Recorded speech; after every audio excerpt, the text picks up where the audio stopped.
Back to Magic TV, my name's Craig. It is 12 o'clock on a Sunday, which means it's time for a Q&A. Now, this is where I take all the questions that you've asked over the course of the week, and I try to answer them to the best of my ability. Here's the thing. If there's a really good question, I'm going to use it as a basis for a longer video down the line, but I don't do any research into these questions. It's not like I pre-read them and script my answers. Everything that you're going to see here is off the cuff, and I'm going to react to the questions as they appear. So nothing censored. Any question that you want to ask on any subject, I'm a total open book. Now, if I haven't answered your question, I'm very sorry. I'm currently filming this very early on a Wednesday morning. Typically, I film this on a Tuesday, Wednesday, or Thursday. So if you want to guarantee having your question answered, realistically, you want to get it into me by Monday at the latest. That way, you're going to be guaranteed to have your question answered. With that being said, there's a bunch of questions this week, so we're going to fire straight into it. Let's go with this week's Q&A. Okay, so the first question is from the Fess, and the Fess says, "Hey Craig, thanks for letting me know about the upcoming Flipped project from Penguin. I contacted them and they didn't share anything, which is fine. I'm not surprised. Penguin play things very close to their chest when it comes to their releases.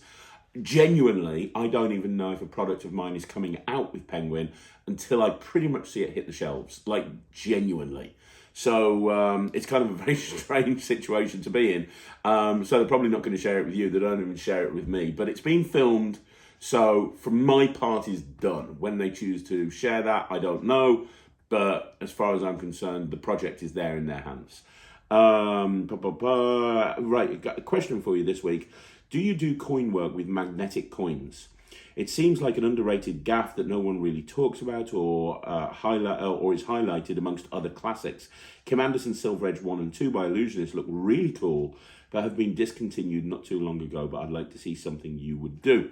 Yeah, now here's the thing, that Blackpool 2022, before Silver Edge got discontinued, I saw Kim Anderson lecture.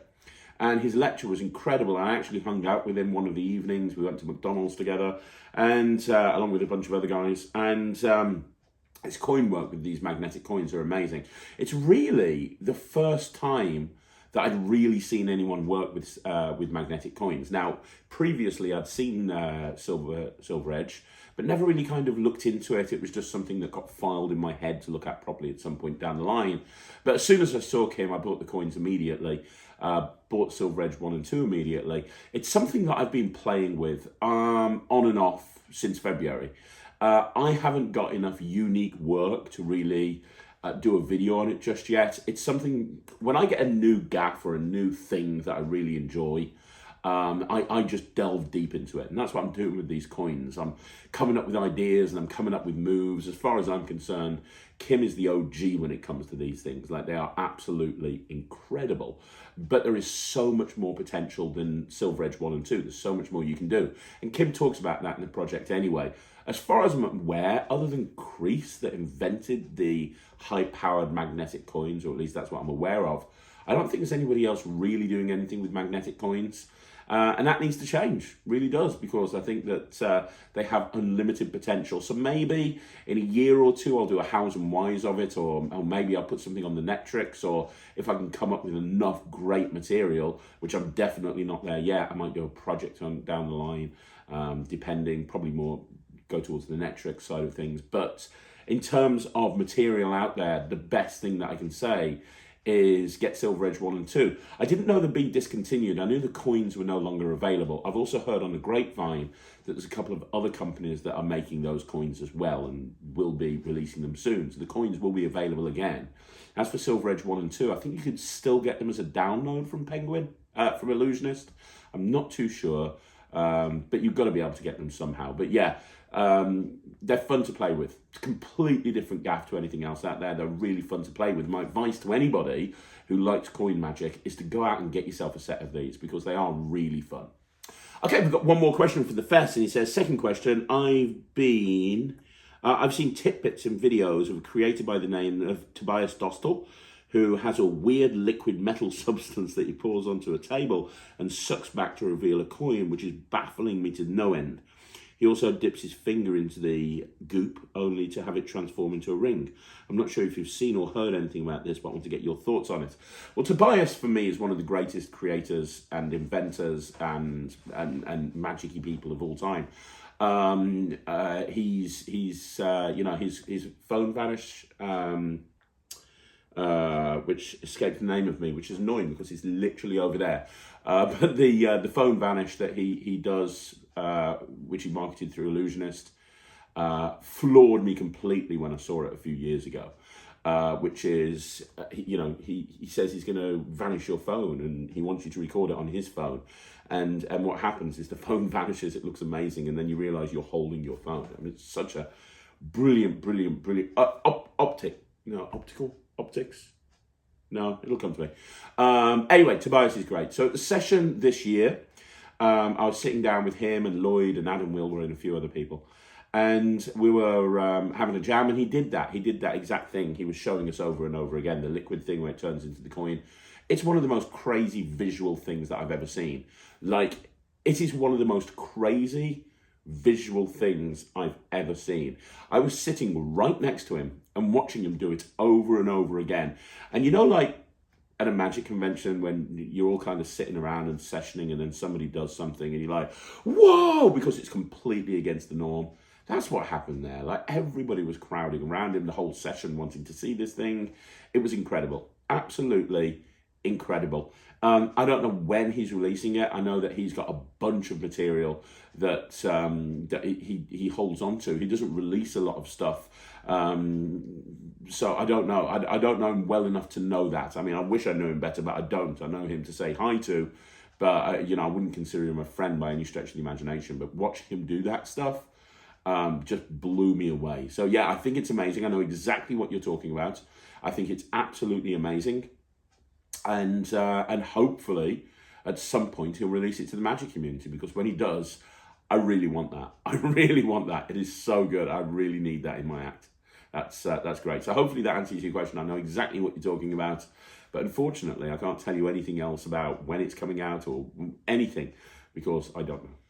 Okay, so the next question is from Warren Treadaway, and Ron says, "Hey Craig, great show as always. Thank you very much. My question is, with so many great coin boxes out there, ranging from the Akito box all the way through to the M box, which is your personal favourite, and which one do you tend to use the most often when performing at a gig?"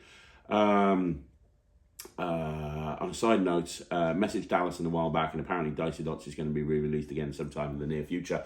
Yeah, I've spoken to Patrick at Murphy's, who's handling the Daryl Legacy line, and I kind of nudged him towards it a few months ago, and he sent me a very cryptic photo by email about 2 months ago, and it was just of a jiffy bag with a white stick and a couple of dice in it, one that had spots, one that didn't, and he just said coming soon. So I was kind of aware that Dicey Dots is coming back at some point. I know that Patrick is definitely kind of leading from the front from that point of view. When it comes back, I'm going to be so excited. Man, you've got no idea. Anyway, that wasn't your question. The question was about coin boxes. Look, I did a video about 6 months ago, and it was called The Hows and Whys of Coin Boxes, and you can go check it out. Just search Hows and Whys of Coin Boxes, Craig Petty Magic TV. Something like that will come up. And basically, I talked about each individual box, including all the boxes you mentioned, and I performed some routines with each coin box that you mentioned, and I talked about the pros and the cons of each box, which is my favourite, which isn't my favourite. Traditionally, for a very long time, the Akita box was my favourite box, because you could do everything with the Akita box that you could do with a slot box. The slot box just helped, but to be honest, the spill out steel was able to achieve the same thing as the slot in the box in a Hang Bing Chen. So, and I love the spill out steel. I've got my own variation on the spill out steel move where you're not stealing it into the right hand, but you're stealing it into the left hand. But by the by. So for a long time, it was the Akita box. The Boston box has always been great, but the problem with it is it's very limiting, because you have to, it means that you can't do a bunch of routines. When you've got a Boston box with you, you don't have access to a lot of stuff, because you've got that Boston box in place. It means there's a lot of routines I can't do. Now, however, my favourite box, and the only one that I'm using at gigs at the moment, is the non-box, which I reviewed a little while ago. I love the non-box. It is my absolute favourite thing. I've done a review show special on it. I've done a mat test on it. I did it in a review show revisited. I know that some people don't like it, and I understand why. It's very expensive. But for me, it's great because it allows me to bring a box out and either go into an Akito box routine or a Boston box routine, switch between routines in the middle of the performance. And there's a lot of displays and things that I can do with that box that I can't do with any other box. So if you want to see the non-box in action, just search the Matt tests and look for non-box. I did a full breakdown of it and got Matt's opinion on it as well. That's probably the best video for you to look at. But in terms of coin boxes, it's the non-box, because I can very easily turn it into an Akita box and do any of my Akita box routines. I can also then literally, just by picking it up, turn it into a Boston box and do any Boston box routines that I want to. And I can change between those routines in mid-performance. It's very, very strong. So yeah, to answer your question, it's the non-box. Okay, so Antonio Diaz Ballesteros says, "Hey Craig, thanks for answering my question. You're more than welcome. Could you tell another horror story during a gig?" Yes, I'm telling another horror story in this week's 5x5. So in this week's 5x5, I'm telling another horror story. So if you want to see another horror story of something horrible that's happened to me during the course of my career, then make sure you check into the 5x5 this coming Monday, where there will be probably one of the worst ones yet. Then there's a tease for you. I'm not going to tell it you here. I'm going to save it for the 5x5. So check out the 5x5 and you'll get your next horror story. Okay, so the next question is from Adrian Suter, and Adrian says, "Hi Craig, I love it when the spectator can handle the props, but with some props this is a bit risky and good audience management is necessary. Where can I learn more about audience management?" It's a great question. I don't really think that there's, I mean, a lot of magic books and a lot of magic books will talk about audience management, but they won't talk about it in the context of a particular essay. So they won't say, hey, this is about audience management, but during the course of individual routines, they will touch on that. And DVDs these days, or without DVDs, I'm going old school, downloads, tutorials these days, my big problem with them is they just gloss over the information. Like, they won't discuss anything like that. They barely discuss anything beyond basic method. So a lot of the tutorials that come out these days, even if it requires an element of audience management, they won't touch on that. And that was one of my big issues with Triple Helix. You know, I didn't like Triple Helix, and I know that a few people disagreed with that review. My problem with it was, you have a trick here that requires a massive element of audience management, because you're making these boxes appear that you're putting down, which you can only view from realistically at best 180-degree angle, and they can't even touch it or go anywhere near it. And you're doing that not once but twice. And there was no discussion about audience management at all, or how to place the boxes down, or how to make sure that people don't reach and grab for the boxes. There was nothing like that. It was literally just, hey, here's the trick. This is how you build the gimmick. This is what you do. Thanks. And I think that's a big shame. I think that with how much magic companies are charging these days, I think that it's so easy to create a tutorial. It just smacks of laziness if they don't touch on this stuff. But unfortunately, generally as a rule, they don't. Now, books that do go quite in depth into audience management, you might want to look at Tom Stone. Both Vortex and Maelstrom have discussions, quite in-depth discussions when it comes to audience management. Also, some of Ben Earl's books have gone into audience management quite considerably. Trying to think of where they've got specific. You know, you can't go wrong by reading the Books of Wonder. If you haven't read the Books of Wonder, understanding Tommy's theory of misdirection, like for example his 2-cup routine, where he's literally loading a bag and a pom-pom over and over again underneath cups, and you're just not seeing a thing. That's an example of, in a way, audience management, you know, and how to manage the audience so they don't see that stuff. So understanding routine. So what I'm trying to say here is watching routines or reading books where there is an element of audience management, knowing that the teacher or the instructor or the person explaining the trick understands that concept, is definitely something worth doing. So for example, I go into audience management in my Penguin Live because I teach my card in the box routine, where you're literally loading cards underneath boxes. And you're loading a deck underneath the box. And I talk about audience management and how to make sure that people don't see what you're doing. Excuse me.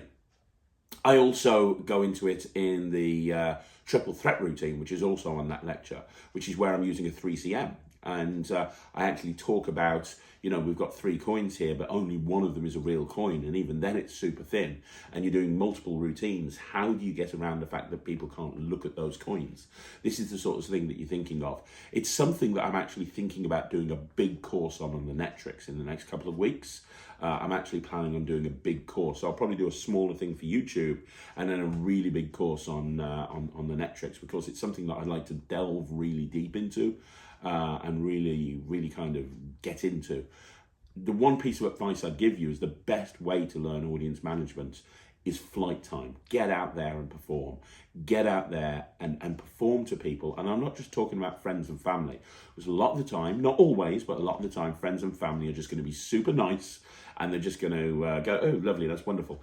And they know not to touch something that you're not allowed to touch, blah, blah, blah, blah, blah. But you go to a pub or a bar where people are drunk and you start doing magic tricks, you have to learn audience management very, very quickly. In the UK, I do an awful lot of military bases, where I'll go to a military base where the officers are having like a gala dinner, and I'll be walking around doing close-up magic before I do a show later on. You have to have good audience management in that situation, because if they think that they can take your stuff, they will. The audience management is very important in those sort of environments.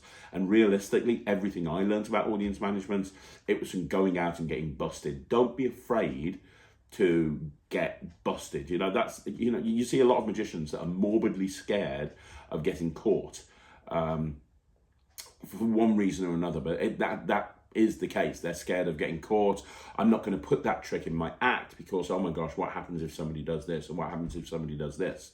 Well, the best way to get over that is to go out and perform and do this stuff, and then when you do get caught, analyze it afterwards and say, okay, so what did I do wrong? And take that approach, because here's the thing, it's very easy to walk away from a gig where everything went well and go, oh, I'm amazing, aren't I brilliant? It's harder to walk away from a gig where there were elements of the gig that didn't go so well and go, right, how can I improve? Because a lot of the time, what a lot of magicians do is when they do a gig and things haven't gone well, they'll just try and push it away. They'll forget about it and go, right, okay, that was a bad gig, but the next gig will be great. What I try to do if I've had a bad performance or if I've done a particular routine and it's not gone as well as it could have done, is I look at that routine, I look back afterwards and I go, right, okay, what could I have done better for that not to happen? Because ultimately, if I point a finger at the audience and I say, oh, it was just the audience, they grabbed my props. If I do that, then there's 3 fingers pointing back at me. I have to take responsibility for everything. Everything in my, everything that I do is my fault, okay? So if I'm successful, if I've done a really good gig, if the gig's gone really well, that's my fault. But if I've gone up to a table and I've done something and it's not worked as well as I hoped it would, or they've grabbed my prop, or they've found out what's going on, or whatever it may be, that's my fault.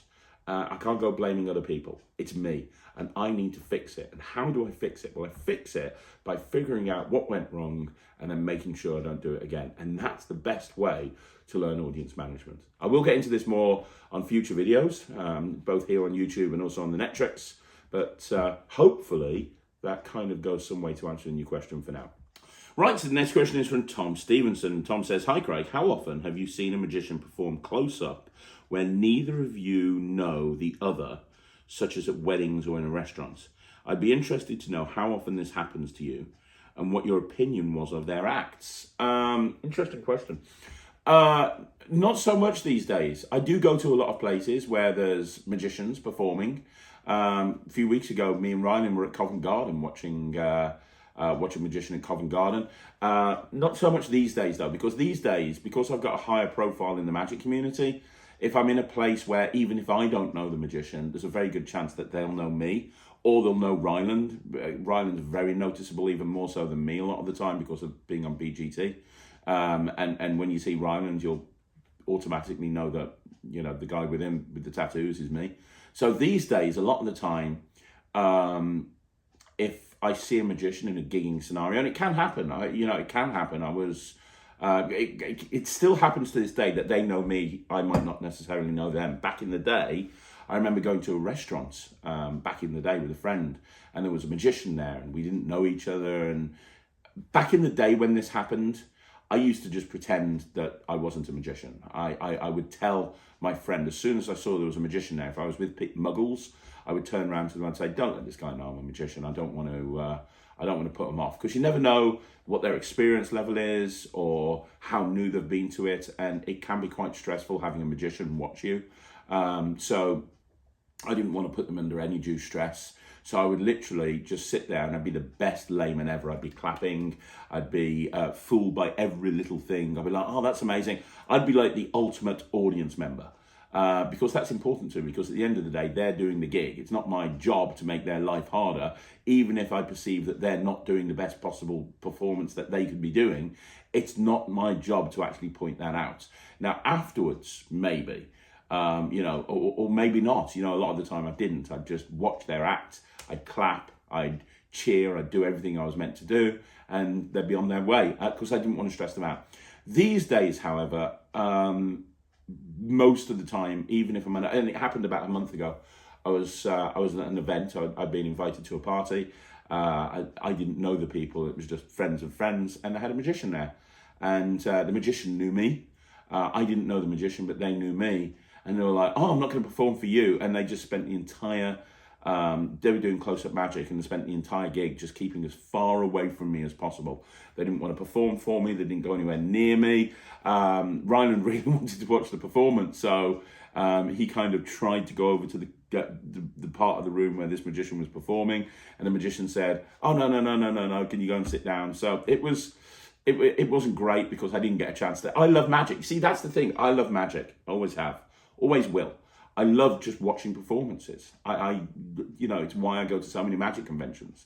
It's why I go and watch so many magic shows. I love magic. So I get super excited when I see a magician at a gig. So if they don't let me watch, it guts me a little bit, but it is what it is.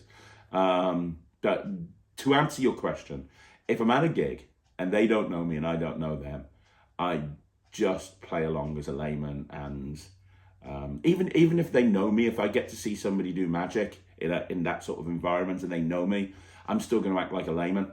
And afterwards, if I'm with muggles and they say, "Oh wow, how did you do that?" I'll just turn around and say, "Well, I don't know. That was amazing, wasn't it? I mean, did you see the thing with the coin?" I'm not going to be that guy that goes, my ego isn't that big that I go, "Well, I know how everything was done there. First of all, you used a flipper coin in the first phase, and then in the second phase, he used a shell, and he finished off with a jumbo coin production, which he got from his back pocket, that he bought in via Tenkai Palm, and then pushed it to that." I'm not going to do that. I'm just going to say, "I have no idea. That was really good. I mean, really good." I was watching Jasper Cherry. There's nothing more exciting for me, by the way, than when I watch a performance and I see somebody doing a trick that I've created. So I was at the House of Secrets. I went to the House of Secrets and Jasper Cherry was on, and he was doing close-up magic before his show. And I was watching him do close-up magic, and he did 2 tables nearby me. And on one of the tables, he did the cards across from Visible. And on the other table, he did Future Craig from Visible. And I'm like, yes. There's nothing more exciting for me as a creator than watching somebody go out and perform and do the tricks that I've created. I think that's super cool. Okay, so the next question is from Vladimir Weiss. And Vladimir said, "Great Q&A. What's the most amount of shows that you did per one day?" Wow. Okay, so if you're talking, I've done quite a few festivals in my time where I'm literally there. I arrive at 9 o'clock. The festival is running from, say, 10 till 6. And from 10 till 6, I'm doing like maybe 6 shows, 6 or 7 20-minute shows every hour. And I'm doing a bit of close-up magic in between. But that's not really what you're talking about, I think, because obviously, although I'm doing lots and lots of shows, they're all in different places, and that's probably not what you mean. It was about 10 years ago. No, it must have been longer than 10 years ago, because Ryland wasn't born. Must have been about 12 or 13 years ago, if not longer. I'll never forget this day. So I got a booking. It was around about Christmas or November. And I got a breakfast with Santa booking at 8 o'clock in the morning. So I was doing breakfast in Santa, doing close-up magic, breakfast in Santa from 8 until 9:30. Then I had to go to a bowling alley, which was 10 minutes down the road, and that started at 10. And it was for this luncheon for these people that bowl, like not a bowling alley like you'd think of in the movies, a bowling alley, very British bowl. "Hey, we're going to go play bowls." Yes, Yes, darling. Where all the old people go. I had to go to a bowling alley, and I did an hour and a half of close-up magic there from 10 till 11:30. Then 12:30, I had a 2-hour kids show from 12:30 till 2:30. Then I had another 2-hour kids show from 3 till 5. And then at 6 o'clock till 7:30, I had another close-up job for a wedding, doing an hour and a half of close-up magic there. And then 7:30, yeah. And then I think it was 8:30 or possibly 9 o'clock. No, it was 8:30. I had to do an illusion show. So my team had already set up an illusion show at this point. And I had to, no, it wasn't an illusion show because I didn't know them back then. It was something. I was doing like a cabaret show or something. It was definitely on stage. I don't think it was an illusion show. But that took an hour. I remember that took an hour. And then this is at a time when I had a residency in a nightclub as well. So that went till like 10, I think, or something like that. And then I had to go to this nightclub, and I performed at the nightclub for 3 hours from 11 till 2 in the morning, and then got home at 3:30. That, I remember, I said to myself at the time, I am never going to forget that day. That was the most hardcore day I've ever had. I was just like literally non-stop, and it was close-up magic, then it was a kid show, then there was some balloon modeling, then it was a stage show, then it was in a nightclub. It was just literally an eclectic mix of everything. So that's probably the most shows I've done in one day. Regularly, I've done like 2 illusion shows or 3 cabaret shows or 2 or 3 close-up jobs. But yeah, that was a really strange mix of gigs. Okay, another question from Vladimir Weiss, and Vladimir says, which is your favorite Rubik's Cube trick? Great question. Okay, Super T's here, which I shouldn't be talking about. Murphy's probably going to kill me. But I've got a Rubik's Cube trick of my own coming out, and that's my favorite. So I've got a Rubik's Cube trick of my own, which is not really a Rubik's Cube trick, but it is a Rubik's Cube trick. And it's coming out through Murphy's Magic. So Murphy's are the people that are producing this thing, and I've shown it to a couple of people, and I'm so proud of this. I'm so super proud of this. I think that everybody, even if you're not a cuber, you're going to want to pick this up. It is nothing like you would expect from a cube routine. Absolutely nothing like you'd expect from a cube routine. So that's my favorite, and I can't say any more about that other than, well, no, I can't say anything. But that's my favorite cube routine. If I'm performing on stage, my favorite cube routine to do is I have this whole routine that I do with the Vanishing Ink cube and bottle and a Rubik's 360, which is based on the instructions for the Vanishing Ink cube and bottle, similar to what you saw Mark James do, if you've seen Mark James perform. So that's my favorite cube routine, but I finish off by producing a clear cube. If I'm doing walk around magic, my favorite routine to do walk around is I just carry a single cube with me, and I do, if you've seen my timing force, matching the tattoo, then a solve, then a couple of other solves, and then I turn it into a clear cube. That's my kind of walk around cube routine because it takes up very little pocket space, and I'm set to go anytime, anywhere. So those are the ones. Those are the ones. Yeah, I love the Venom cube. I absolutely love the Venom cube, but Ryland does it. You know, Ryland does it in every show. So unfortunately, because we work together a lot, I can't do it anymore. He's claimed it as his own. So I can't do Venom Cube anymore. Cube and Bottle is great. I don't count it as a worker in terms of I don't do it over and over again. It's the thing for the VIP or for the head table or for the person that's booked me, whatever it may be. So Cube and Bottle is amazing as well. But yeah, there's some great cube routines out there. Okay, so the next question is Phil Miller 99, and Phil Miller says, hey Craig, love your channel, thanks very much. Can you tell me the name of the trick with making the card go under the box, then the deck go under the box, then the deck go into the box? I want to learn it, but I can't find it because I don't know the name of it. Thanks. By the way, just received Visible in the mail yesterday, and it's a brilliant product. Thanks for including the 2 invisible decks.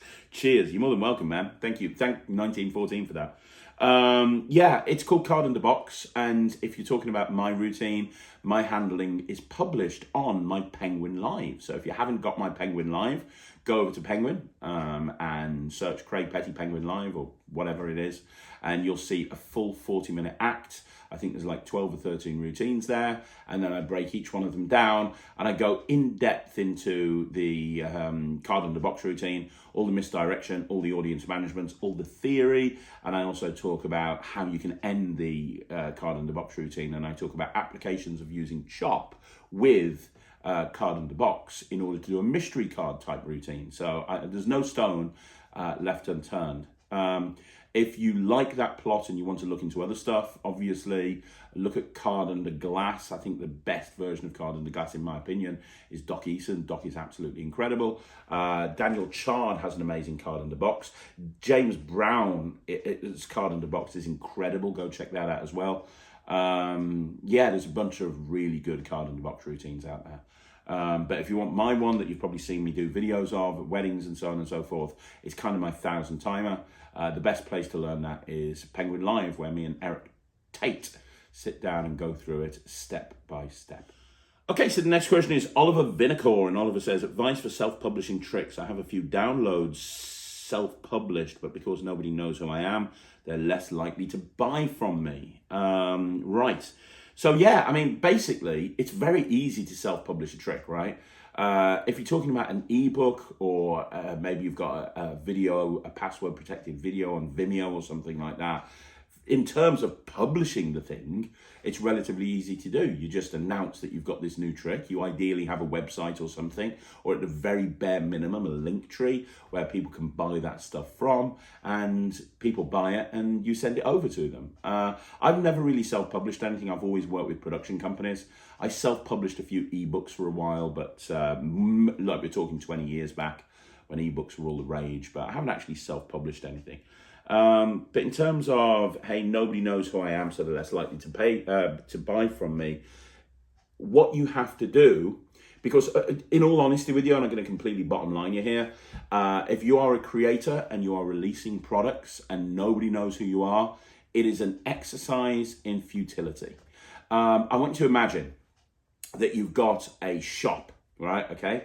And the shop is down an alleyway off a high street. So it's down a really dirty, grotty looking alleyway, and down there is your shop, and it's got no window on it. It's only got a door, and there's no shop front at all.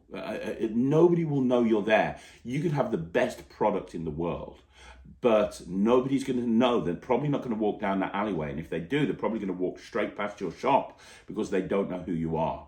So your job as a creator, if you want to self-publish, is to build a brand. Okay, and let people know who you are and what you do. It's the equivalent of having that shop that's down that little alleyway and having a sign put on the outside saying what you do. Then have a big neon signs pointing to it that you can see from a mile off, and then on the high street having signs saying, hey, this is my shop down here. You know, it's that sort of thing. So realistically, if you want to self-publish, you need to build up a brand.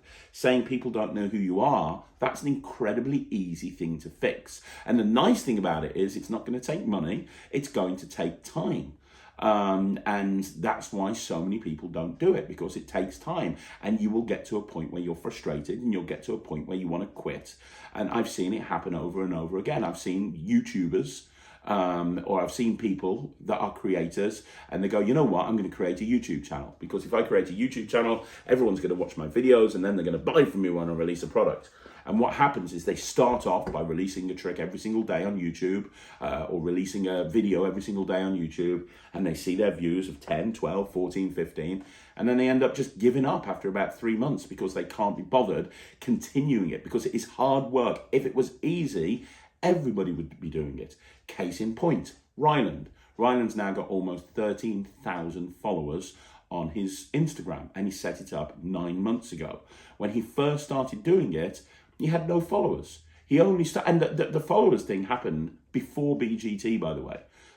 He started getting when he went to BGT, it was on about 5,000 followers, because all he did is he started posting videos every single day. Every day he would post a video, and now he's smashing it. He's killing it, right? But the point I'm trying to make is it's up to you to generate this brand. If you want to self-publish and have people know who you are and what you do, and there's a few different ways of doing that. You can start off by, check out Chris James. Chris James is amazing. He's a new upcoming creator, and he is brilliant at doing this.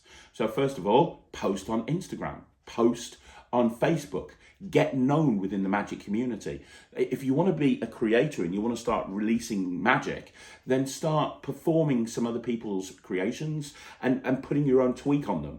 So perform something by me, but change it around and then tag me in on Instagram so I can see your handling. There's a very good chance I'll share it.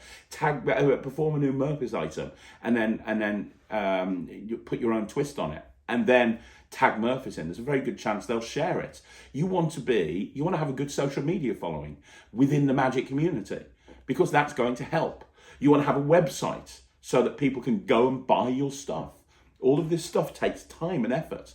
Then you want to be known as a creator. So set up a Penguin Partner Program. Now, I've been very vocal against Penguin Partner Program because of the amount of crap that gets released through there, but there's also some great stuff. If I was starting as a creator from scratch today, I would create 5 or 6 really killer things and I would put them on the Penguin Partner Program for free. And before I did that, I would build up a social media base. I would start performing everywhere. I would create videos. I would create content for Instagram. I'd create content for YouTube. I would build up my Instagram followers and my YouTube followers. And then once I'd done that, I'd put those tricks out for free. And I would say, hey, everybody, I've got this new trick out on the Penguin Partner Program. It's free. Go and pick it up. All I ask you to do is leave a review. And I would have Penguin inundated with 5-star reviews for my tricks, which people will love because I've put a really good trick up there and I've done it for free, so it hasn't cost anybody anything. So when I post on Instagram going, hey guys, I've got a new trick out, go check it out, it's on my Penguin, it's on Penguin right now, they'll buy it because it hasn't cost them any money, and they're gonna like, oh, this is really good. They'll leave a review, there'll be a buzz about it, people will be sharing it, you'll be on Penguin's the Penguin will start knowing about you, which is really good. And then you start building up momentum Put a trick into a magazine. Let everybody know who you are and what you do, so that when you release a trick, everybody knows who you are. So when you release a trick, like when Greg Wilson releases a trick these days, everybody sits up and pays notice. They pay attention because they know who Greg Wilson is. They've seen his magic before. They know he's an engaging performer. They know it's going to be good. You want to do that similar thing. And as I say, it's not easy, but it doesn't cost any money. It just costs time. And that's where most people fail. Most people fail because they say they want to do something, but when it comes to it, when they realize the time and effort that it's going to take in order to get there, they kind of go, well, actually, I did want to do it, but I don't want to work that hard. What most people want to do, and I'm not saying this is you, but what most people want to do is they just want to release a trick, have hundreds of people buy it, get all the adulation and all of the applause, and then they want to just move on. But it's not like that. You have to build up a brand, and you have to go to places that sometimes you might not want to go. I'm on the Magic Cafe all of the time. And I'm on the Magic Cafe all the time answering all the questions that I can about my tricks, because I want to be accessible. I don't want to hide. I don't want to be that person who brings a trick out and nobody can find them. So if there's issues or questions or concerns or problems or anything, the creator's gone and done a runner. I want to be omnipresent everywhere so that people know that I stand behind anything that I do. That's very, very important. And I know you say you want to self-publish, but the best way to get recognized is to put a trick out with a production company. Take a really good trick and produce it through a Vanishing Ink, a Penguin, a Murphy's, an Alakazam, a 1914, a Ryan, Vulpine, the list goes on and on and on. Bring that trick out through that production company.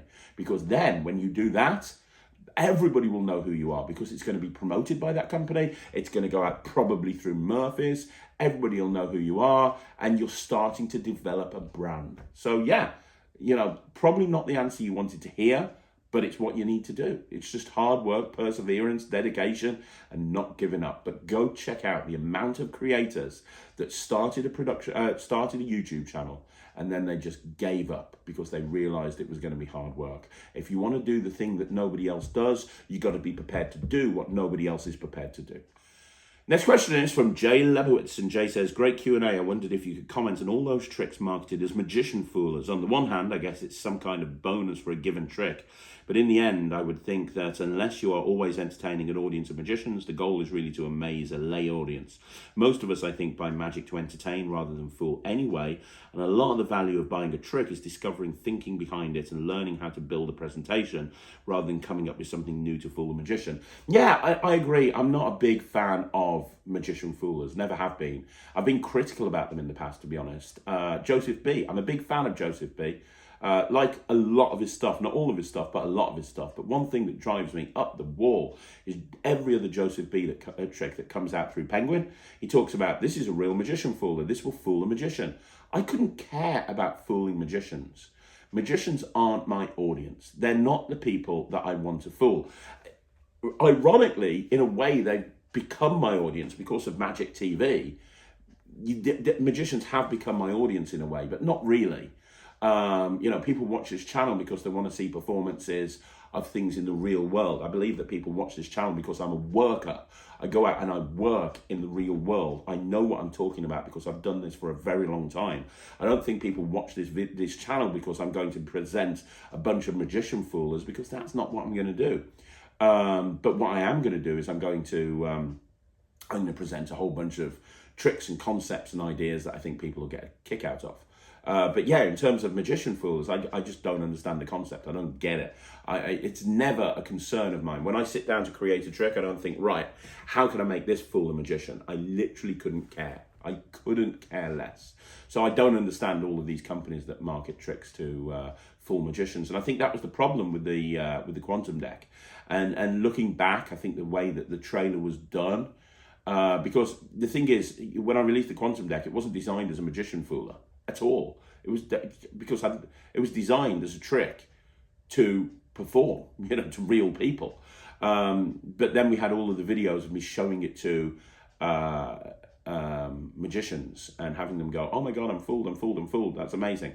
And the reason I showed it to all those magicians is because it was lockdown and I couldn't do it any other way. So I just showed it to a bunch of magicians over Zoom. And every single one of those magicians afterwards, I said to them, hey, this is how it works. And I told every single one of them how the trick worked. In hindsight, looking back at it, when I say, hey, everything's examined, which it is, it's examined by laymen completely. And a lot of magicians will be fooled by it as well, to be honest. But in hindsight, it should have been made a little bit clearer that when I say to people like Adam Wilver, for example, if you're here, you could examine it. The context of that is, he was saying to me, could you perform it to a layman? Could it be examined by a layman? But because we chopped up various different things, it didn't come across that way. And I think that was the problem that a lot of people had for it. But just to be clear, I couldn't care less about fooling a magician. I couldn't care less. My job is to fool lay people. And that's what I focus on. And when I create a trick, it's to fool a layman, not to fool a magician. Next question is by Chris Ash. How you doing, Chris? Good to see you on the VMC last week. Not sure if this question is better suited for the VMC on the 29th on Coin Magic Made Easy or here. I can talk about it in more depth on the next VMC if you want me to. When is Coins talking too much? I already have Teflon discs in shells and slippery Sams. Use marble on the faces of the coins to reduce high spots. Yet I still notice some talking. Example, retrieve coin from stack held in Down's palm. Right, Teflon. Right, okay. When is Coins talking too much? I think the best advice I can give you on that, Chris, and we'll go into more in depth at some point on the VMC, but the best advice I can give you is to just practice. I can now pick up a coin, put it into a shell, take it out of a shell, multiple coin palm with no talking at all. You won't hear anything. It's because of the soft touch that I've developed when I'm doing all of those moves. And that comes from repetition. It comes from practice. So practice the move until you get it right, and then continue to practice it until you get it perfect. You won't have any talking if you keep practicing. Now, having said that, the majority of performing situations, magicians worry too much about talking a lot of the time. Unless you get and go clink, clink, clink, magicians worry too much about that. Because the thing is, the most important thing that you have to understand is if you're performing in a real world situation, there is going to be some ambient noise, right? The only time you don't get ambient noise is if you're doing like maybe a formal parlor show where everybody's sitting down and listening to every word that you say. And even then you can talk over it if you think that there's something that's going to happen that might talk. So for example, if I know I'm doing a move, and I know it could potentially clink, well, I've got a couple of different options. Let's say I've got a coin box over here, and I've got to do a move over here that's going to have the coins clink together. Well, I could shake the coin box, for example, as I do the move, and that noise will hide the noise of what's happening over here. I could, for example, snap my fingers, or I could start to talk louder. So I could say, right, okay, watch the coin. Here's what's going to happen, guys. I want you to watch very carefully and bring my voice up. And there's lots of different techniques. It's about thinking about the structure of your trick or the structure of your act and thinking about, well, what can I do here? What can I do there? There might be a noise issue here. How can I eliminate that? So really there's three parts to it. One, don't worry too much, because in most situations there's ambient noise and you won't have to worry about it at all. Most performing conditions are fine. Two, think about the structure of your trick, think about the structure of your act, and think about what you can do to cover that noise when and if it happens, because you'll know when it's going to happen. So how can you structure your act to cover that? And three, just practice until you can do this with no noise whatsoever. So those are the three pieces of advice that I give you on that. But if you want more, either let me know here or drop a question in the chat. Just send it privately to me in the next VMC and I'll address it for you. Okay, so the next question is from Mike Smith, and Mike says, "Hey Craig, I'm looking over beyond Stebbins, and I was wondering if you have a preferred order of routines. I know you end up with perfect ritual, but do you typically perform a specific group of routines prior to that?" It very much depends. I kind of bounce around a little bit, but generally as a rule, when I've got a Beyond Stebbins deck with me, I start off by doing a little bit of direct mind reading. So I'll start off by giving the deck a full shuffle, having somebody pick a card, look at it, remember it, put it back in the deck, and I'll just mind read them. Hey, concentrate on the card. It's a black card, isn't it? It's a six. Yeah, it's a six. It's a spade. It's a six of spades. I'll do that twice. So I'll say the first time I'll do it, and then the second time I'll do it again, but I'll look away and I'll say, look, you make sure I'm not looking, and I'll do exactly the same thing again. And the third time I'll hold it. I'll get them to hold it to their chest and not look at it. And the third time they don't look at it, and I tell them the card again. So that's what I do, and that's literally just a 1 minute bit, and that's a quick thing to establish credibility and show that I know what I'm doing. I've got 3 card revelations there, right? Then what I'll do is I'll go into, and you'll have to forgive me. Here's the thing, and I've never told anyone this before. When I'm filming a project, I never name the tricks, ever. I never, ever, ever name the tricks, because my concern is creating magic that's good, not working on a fancy name. Most of the time, I don't even like name the project. I actually did name the Beyond Stebbins project. That's one of the only ones that I did name, but I definitely don't name the tricks. And so anybody I work with knows that they need to name the tricks for me. So Pete Nardi came up with all the names of these tricks. So I can't tell you the names of them, I'm afraid. But the first one I go into, I think it might be mind reading versus prediction or something. It's the one where I've got a business card and there's 3 numbers on it and 1 circled. I'll go into that because that's a really fun routine to do at that point. After I've done the direct mind reading, I'll do that because it works really, really well, and it's very quick, and it allows me to make a 4-of-a-kind production at the end, which works really well. So I'll do that. Then I'll put all the cards back together. I'll give them a full shuffle. And I'll go into I think it might be called Invisible ACAN. That's the one where you have somebody name a number, you have somebody name a card, free choice of number, free choice of card, and, free choice of card. It's not force. You've got the trick. And you say you're going to make the card vanish, and you just deal through, and there's 51 cards, and the card's vanished. Very clean. And then you say, look, I tell you what, you tell me what number you named, and the card will reappear face up at that position, and you deal, and it is face up at that position. That's the next one I do. Then I go into the vanishing 4-of-a-kind. I cannot remember the name of this trick. The vanishing 4-of-a-kind. Now that's the one where you have somebody name a 4-of-a-kind, and you say, look, I'm going to make all of the cards of that value disappear, and you deal through, and they're not there, and then you spread through, and they're all face up at different points in the deck. Now, if you think about those routines, they build. So first of all, you've got those three things where you go, look at a card, it's this one. Look at a card, it's this one. Don't look at a card, it's this one. Now the transition, because whenever I'm putting an act together, I think about transitions.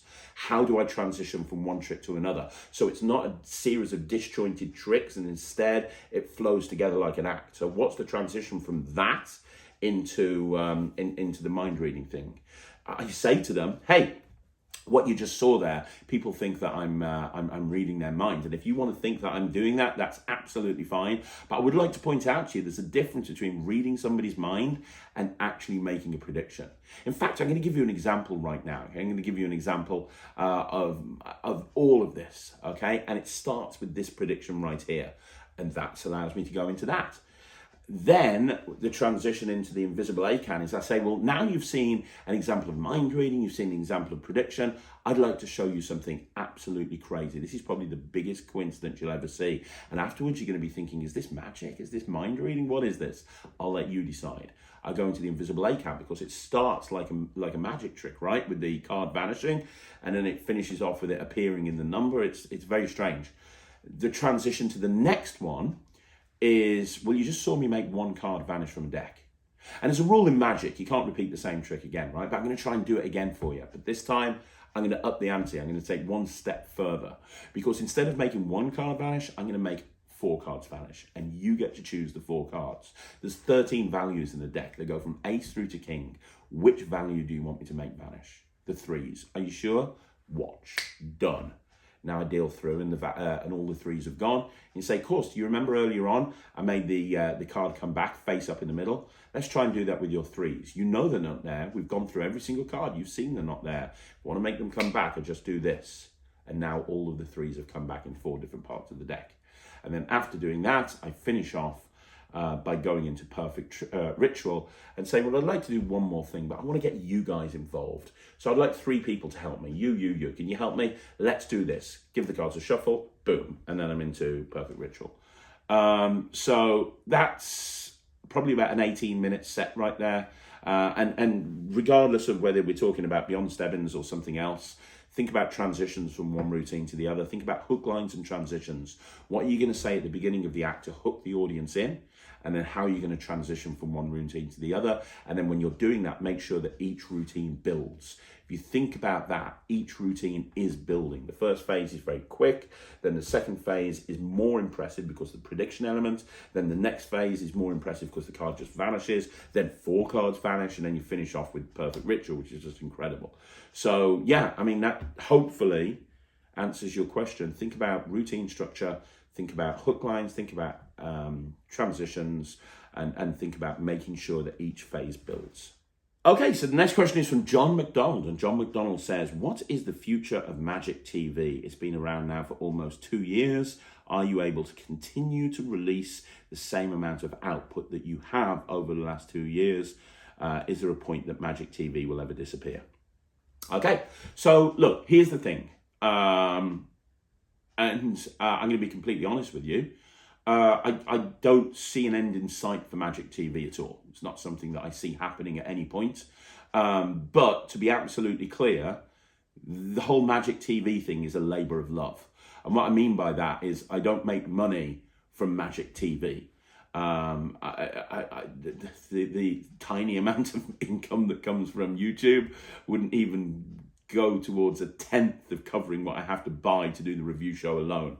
What I make money from is from running my companies, and I'm very, very lucky that they are successful and they do very, very well, and I can take a step back from those companies because they are successful, and we do hundreds of events every single week, and I've got to a point where the systems and the procedures are in place so that I don't have to roll my sleeves up and get involved. However, if something happened, like at the very beginning of the pandemic, I couldn't have done Magic TV because I was literally working 24/7 on developing virtual shows, reaching out to companies to try and get corporate sponsorship, to do corporate shows. I was marketing 24/7. We set up this thing called NSK TV, where we were doing hundreds of videos on YouTube, anything that we could do to promote ourselves in the middle of a global pandemic.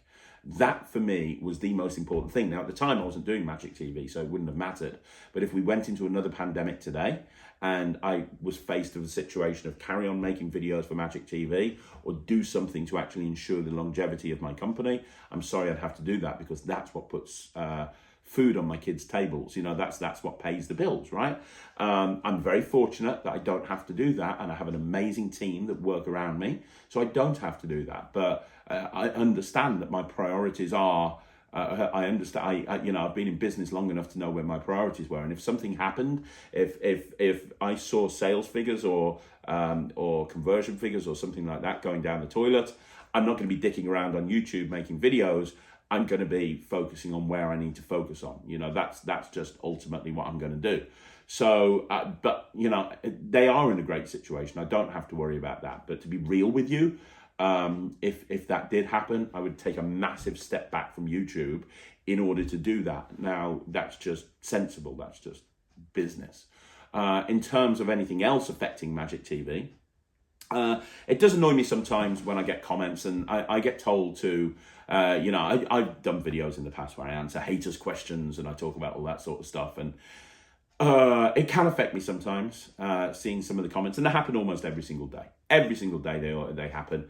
And it just, sometimes I'll sit there and I'll think, why am I actually doing this?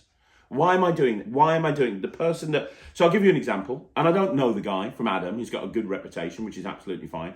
I put the debate on, Penguin versus Aaron Ducker and Perseus from Orion Magic. And it was like a 2-hour in-depth conversation between me and Perseus. And what's his name? I can't remember his name. Jeff Stone, who used to be a YouTuber many years ago. Don't really know. He's got a Penguin Live. It's a good Penguin Live, actually. He put a comment on there saying Craig's a bully because he was talking over Aaron, he was talking over Perseus. And that sort of thing just really annoys me. Because here's the thing, right? Okay, so to understand why that video came to be, the video came to be very simply because I spoke on the podcast with Lloyd about this whole Aaron Ducker versus Penguin thing. And I'm very vocal, I'm very against Aaron, I've made no bones about that. But I spoke with Lloyd about that and about the situation. Perseus heard that and contacted me. And I mentioned on the podcast that I'd be having a video go up on Friday, and he rang me about the video, and he was concerned about what I was going to say in the video. And I said to him, look, I'm not going to not put the video up. That's not going to happen. But if you want to, and you want to have your say, I'm more than happy for you to use Magic TV as a platform, and you can come on and we'll have a debate, and I'll talk about it from my point of view. You can talk about it from your point of view, and hey, that's what it is. Now, it would have been very easy for me to turn around to Perseus and say, well, sorry, mate, I've filmed the video. There's nothing that I can do about it, and not invite him onto the channel. It was harder work for me to invite them on the channel because I had to stay up until midnight, until 3 o'clock in the morning. Then I had to edit the whole thing. It would have been easier for me not to do that. It would have been easier for me not to invite them onto the channel. And if you heard at the beginning, they both said, thanks very much for inviting me on the channel. You didn't have to do this. You didn't have to give us this platform, because let's be honest, Magic TV as a platform will get you way more listens on your viewpoints than it would just posting somewhere else, right? So I said, hey, come on the platform. And yeah, I was very pro Penguin, but it's not like I suddenly changed my stance. I've been talking about it on the podcast. I talked about it on the video. I gave Aaron his say. I gave Perseus his say. To say I bullied them isn't fair. And then off the back of that, I've actually turned around to Perseus and Aaron, and I've actually turned around to them and said, hey, I will help you bring this better half trick to market. I will create some tricks for you that you can include on the project. And I don't even want paying for that, because that way, if you do want to do it, maybe you can create something different from it. So it's not just something that's very similar to Diamond Cutter, but it's a totally different thing. I didn't have to do that. I didn't have to give away my time freely to create magic, to give to somebody for free. They weren't expecting that. So hang on a minute. I'm being accused of being a bully when I gave them the opportunity to use my platform to have their discussion. I treated them with absolute respect. Yeah, at times I was like, hang on a minute, whoa, I disagree. I wasn't effing, I wasn't blinding, I wasn't swearing. And then at the end, I brought it to a really nice conclusion. And I said, by the way, I'll help you create some magic for your platform, for your trick. And you know, when you release it, you can have my tricks attached to it, no charge. And yet I'm a bully. So that sort of stuff by Jeff Stone, when I'm thinking, well, hang on a second, what have you done, mate? What have you done? What have you done? You're calling me a bully. What have you done? Have you given Aaron, of course, I don't think Aaron and Perseus would think I'm a bully when I've offered to create tricks for them, when I've given them a platform to talk about their thing. I could have very easily said, no, I'm putting the video up and there's nothing you can do about it, stuff off. And there is nothing they can do about it. So having situations like that, when I have somebody who's fairly well respected in the magic community, somebody whose work I admire, somebody goes, oh, you're a bully, it makes me think, well, hang on a minute, why the hell am I doing this? So there are times when I think, hey, you know, I could be doing something else rather than staying up until 3 o'clock in the morning filming a video that I don't have to film, rather than getting up at 6 o'clock the next morning to do a Q&A like I have this morning.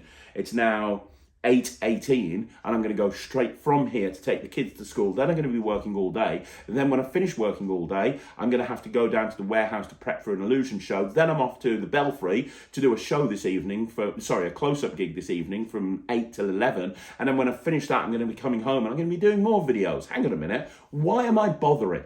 So yeah, sometimes I kind of think, why do I bother when I have people that like just call me out when, you know, hang on a minute.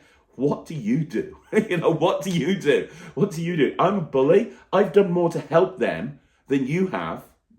Whatever. So yeah, I shouldn't have even answered this question, to be honest. So yeah, there's times when I kind of just think, hang on a minute, why am I doing this? But they are few and far between. And generally, you know, when I read the comments of people that say, oh, you know, I'm performing because of you. You know, I've entered a competition because of you. I've gone and done my first performance because of you. I could screen capture 1,000 of these. And then I kind of think to myself, well, okay, you think I'm a bully. That's fine. How many people have you impacted positively like that? Because I'm fairly sure it's not as many as I have. And that's the mindset I have to have. I have to have that mindset of I'm doing good, I'm helping people, I'm making sure that people are this whole channel is a labor of love. It's done because I really want to give back to the magic community. I'm in a position where I can give back to the magic community, and that's kind of has to be my mindset on it, because if I dwell on the negatives and I dwell on the snarky little comments like Jeff Stone's, I end up just kind of thinking, well, what's the point? So I choose not to listen to those comments a lot of the time. You'll know when I do, I put a video about it. It's rare. It's probably once every 3 months when I get pissed off to the point about I put a video up. But generally, as a rule, I don't. So I love Magic TV. As far as I'm concerned, it's not going anywhere. As long as I love doing it, I'll do it. But the biggest piece of advice I can give anyone in life is do what you love doing. If you don't enjoy doing something, don't do it, because life's too short to waste time doing something that you don't enjoy doing. I love magic. I love talking about magic. And as long as that continues to be the case, I'll carry on doing this channel. Okay, so the final question today is from Seth Howard, and Seth says, I was wondering if you had any recommendations on forcing things that aren't cards. I've got an idea for a routine with a fortune cookie that needs to be forced. I've got one method already, but I'd like to look into more. Thanks for everything that you do. Seth, I'm going to answer this next week, just because, 2 reasons. Ryland has just walked into the cave at the bottom of the garden where I'm filming this, and he's dressed in his school uniform and he's ready to go to school. Say hi, Ry. Hi. There's Ry. So apparently, is Mummy mad? We got to go. Mummy's mad. That's the one reason. The other reason is, Seth, I'm actually putting a video together on this that's going to be dropping next week.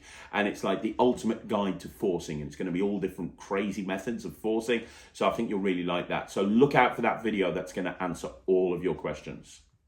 I know. Why are you taller than me? I remember when you used to do this and we used to stand up and you were down here. You've grown so much. He's dressed in his school uniform. Is Mum mad?